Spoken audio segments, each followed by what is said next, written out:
Hello and welcome to the My School channel. My name is Angela, and in this video we're going to continue the government topic by topic video lesson. So we're moving on to a new topic titled the civil service, where we're going to discuss government employees that help to implement government policies.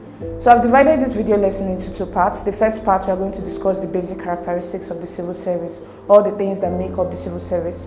Then in the second part, we're going to move on to the concept of bureaucracy. We're going to discuss the Nigerian police force and so many other commissions within the country, like the Civil Service Commission and the Ombudsman. So please stay with us, don't go anywhere, we'll be right back.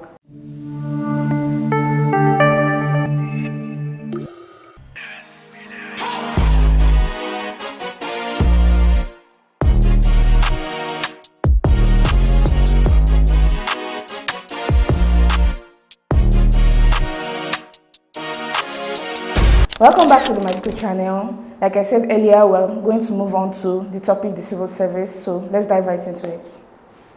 Alright, so here's a list of things we're going to be discussing in this video lesson. We'll discuss definition, characteristics, the structure, functions, and so on and so forth. So let's begin with the definition of the civil service.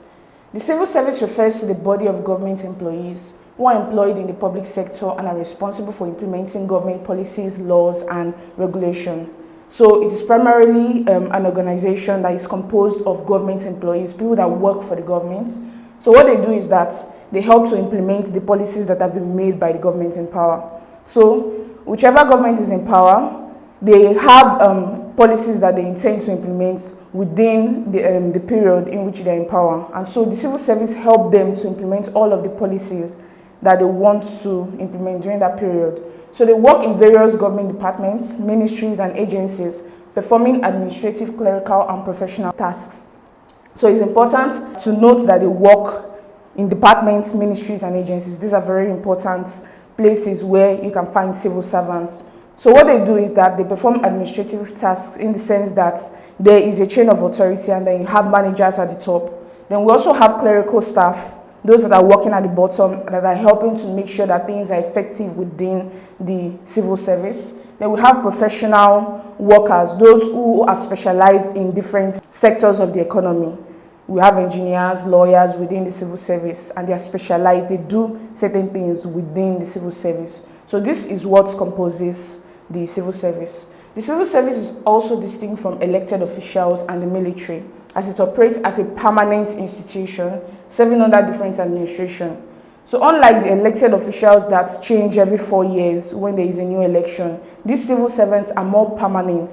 They stay there until their retirement age before they retire. So they work under different administration. So this makes them non-partisan. They do not belong to any political party. So whichever government is in power, they work to implement the policies that they have formulated. Now let's move on to the next slide. Alright, so we're going to discuss the characteristics of the civil service. What makes up the civil service? One is permanence. Civil servants are appointed on a long-term or permanent basis. They remain in service regardless of changes in the government or political leadership to ensure continuity in governance. So for example, after elections, civil servants maintain their roles while the political leadership may change. So every 4 or 5 years we have new elections, but the civil servants don't get changed every 4 or 5 years. They are more or less permanent.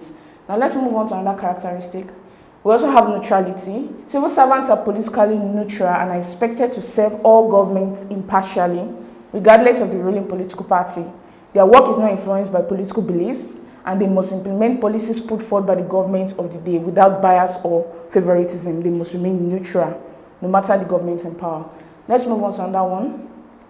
They are also anonymous. Civil servants operate behind the scenes and do not seek public recognition for their work. So the credit or blame for government policies and decisions rests with the elected officials, not the civil servants who implement them. So it rests in the hands of those who formulate those policies. They are generally not known to the public as they work to support the political leadership. This is why they do not give interviews with the press. Whenever they need to blame the government for anything, they meet the elected officials and not the civil servants who are paid to implement those policies. Now let's move on to another one. We also have expertise and professionalism. Civil servants are professionals. They are trained and skilled in their respective fields. They possess specialized knowledge and skills required to carry out the government functions effectively. So this makes them experts in administrating public services regardless of political changes. So they are skilled to carry out a particular government function. So specialization is very important in the civil service. expertise, and professionalism. Now let's move on to another one. We also have hierarchy and structure. The civil service operates within a hierarchical system where there is a clear chain of command. Civil servants are organized in ranks or grades, and decision-making follows this structure.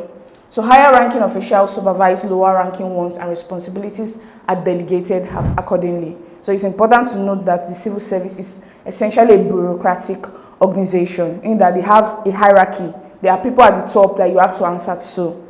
So wherever you are in the civil service, you are in that hierarchy. You have to answer to someone, and people might be below you that have to answer to you. Let's move on to other characteristics. We also have merit-based appointments. So recruitment into the civil service is generally based on merit through competitive examinations or assessments. And this ensures that positions are filled by individuals who are qualified and competent rather than based on political affiliation or favoritism. So this is how the civil society should be run. It should be run based on merits, based on your qualifications for the job, and not based on who you know in the political class. Now let's move on to another one. We also have adherence to rules and regulations. Civil servants are bound by strict rules, regulations, and codes of conduct that govern their behavior and work. So this ensures that they perform their duties in accordance with established procedures, laws, and ethical standards. So there are rules and regulations that have been implemented, that have been put in place to ensure that they continue to be accountable for their actions. So these rules help to ensure that whenever there is any problem, they know where to lay the blame on, and they know who needs to get regulated for that particular action. Now let's move on to the next slide. Okay, we're going to talk about the hierarchy within the civil service. We talked about the civil service having a hierarchy, a structure. So at the top of that hierarchy, we have the administrative class. They are the top level management. Then followed by that, we have the professional class. We're talking about those specialized technical staff, those people who have specialized knowledge on a particular area. Then we also have the executive class. They are the mid-level management and supervisors. We have the clerical class. They are the administrative support staff. And then we have the messengerial class, which are the basic support and logistics staff. This answers to this, this answers to this, this answers to this, and so on and so forth. So that's how it works. And then those at the top, they give them things that they need to follow, rules, guidelines that they need to follow in order to implement the policies that come from the top. So this is how the civil service works. So let's begin with the administrative class.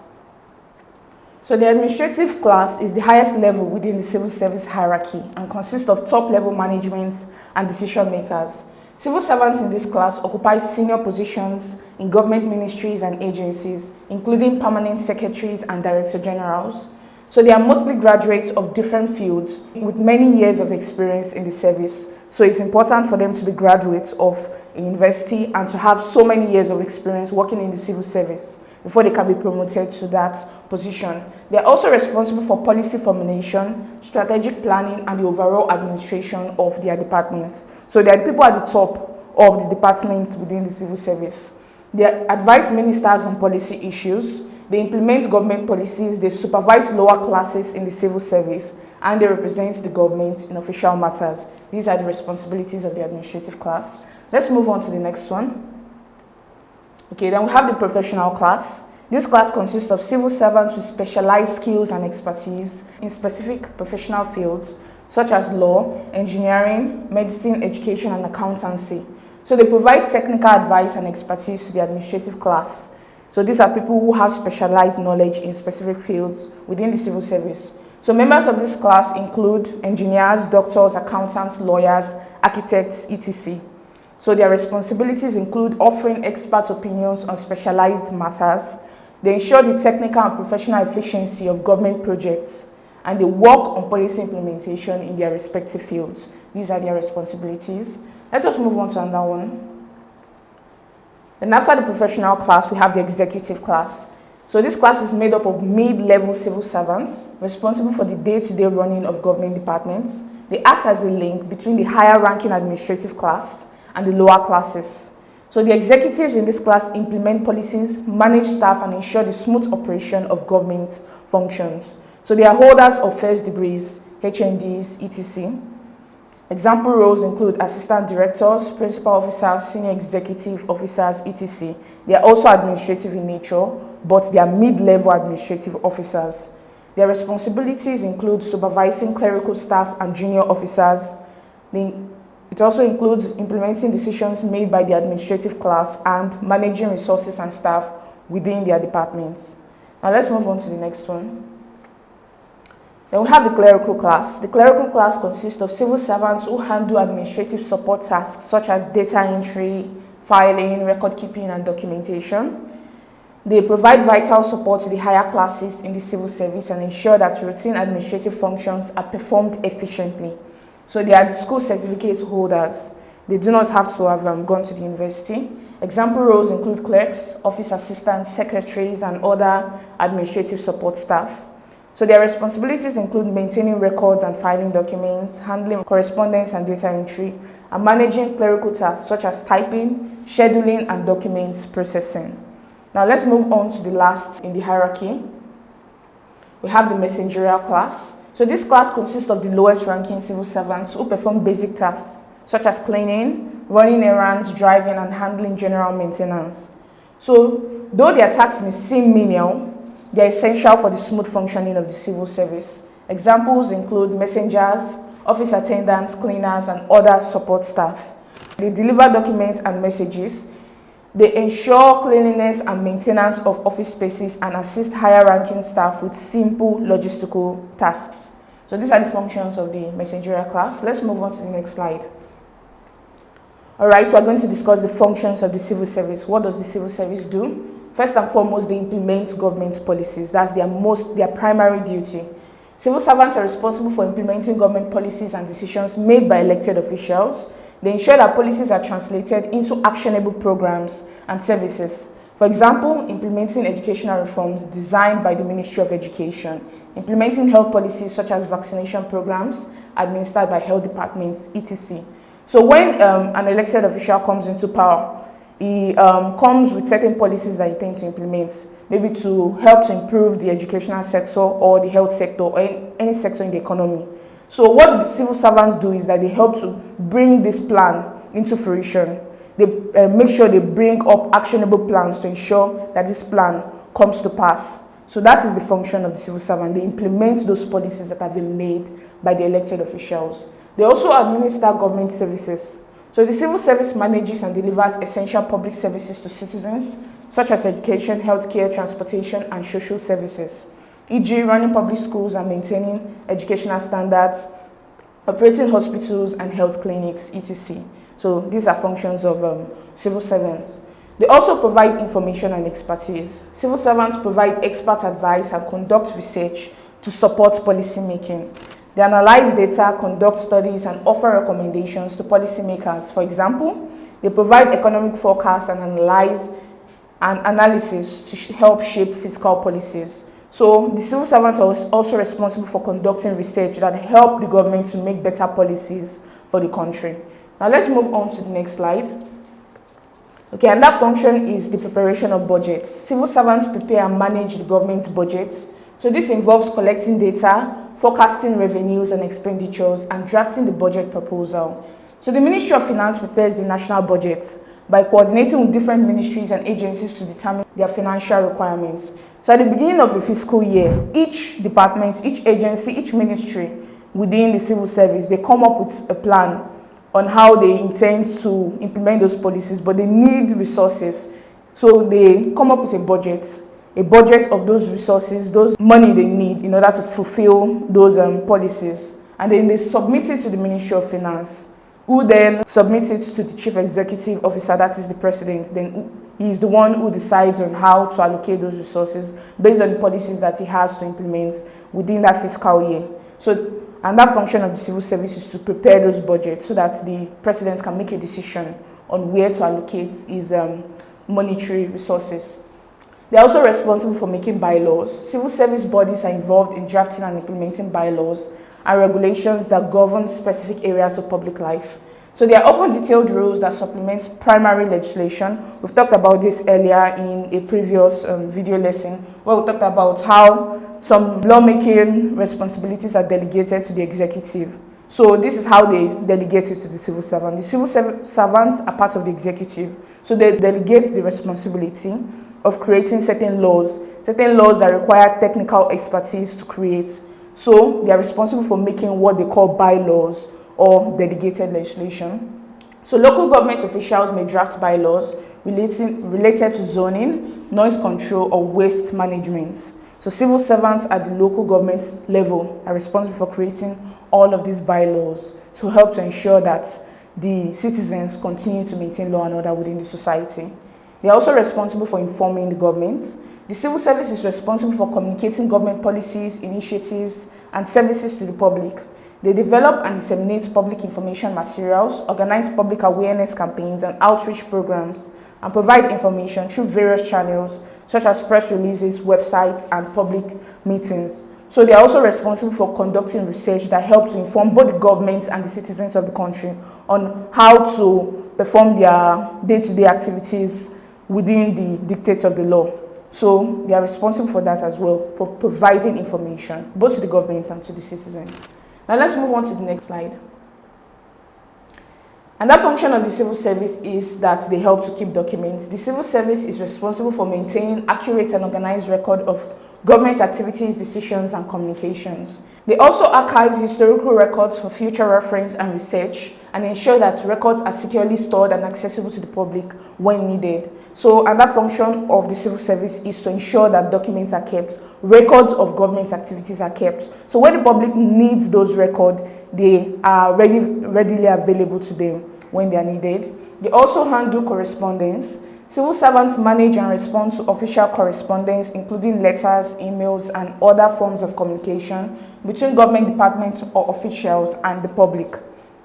So they receive, sort, and respond to correspondence from the public, businesses, and other government entities, and ensure timely and appropriate responses to inquiries and requests. So whenever you have any complaints to make or any inquiries about the services provided by the government, it can be filed to the civil servant. The civil servants are responsible for attending to these complaints, to these inquiries, and ensuring that the citizens have enough information to guide their activities within the society. So they are responsible for handling correspondence, information, inquiries, complaints from the citizens. Another function of the civil service is quasi-judicial function. So in some cases, civil servants perform quasi-judicial functions which involve making decisions or adjudicating disputes in a manner similar to a judicial body. We understand that the judiciary is responsible for negotiating between two warring bodies to ensure that they come at a consensus. That's what the judges do. Whenever there are two parties, whether individuals, businesses, or between the government official and citizens within the country, they help to ensure that they follow the law, they follow due process to ensure that everybody receives what is just, what is right. So the civil servants also perform quasi-judicial functions or mini-judicial functions. They help to adjudicate disputes, to resolve disputes between two warring parties, to ensure that a just solution is arrived at. So they do this without being in a formal court. Regulatory agencies may handle disputes related to compliance with regulations and issue penalties or corrective actions. So for example, some of these bylaws that are made by the civil servants, like zoning laws, issues relating to noise making within the society, they help to resolve complaints that come from citizens as a result of people who disobey this law, to ensure that the laws are respected and obeyed by the citizens within the country. So we've come to the end of this segment of the video lesson. I believe it was educative and enlightening. If you would like to continue with us, please go down to the link in the description below. This takes you to my school website. There you can subscribe for the government topic by topic video lesson so that you can continue on this journey with us. So we are going to move on to other aspects of the civil service. Most specifically, we are going to discuss the civil service in Nigeria as a case study. We are going to look at the history of the reforms within the civil service, what makes the civil service what it is today. So I hope to see you there. I believe you're enjoying this content. If yes, please do not forget to hit the like button, click on the subscribe button, and lastly tap on the notification bell to get informed as soon as we release the next videos.